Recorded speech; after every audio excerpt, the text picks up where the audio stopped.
Gawa kayo ng parmigiana. Ngayon lang nakatapos siya. Napakadaming posisyon niya bago mailagay yan sa lalagyan niya. Mga tigang niya. Yan. 4 siyang nagawang yan. Kaya madami pang talagang pahirapan niya.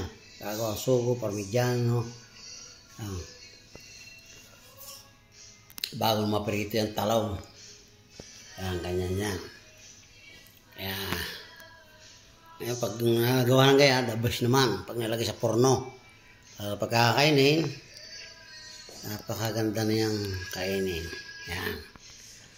Ang pang nasa akong yun, ang labis na talong na panyarito, hindi na lang sasama sa biyot ko.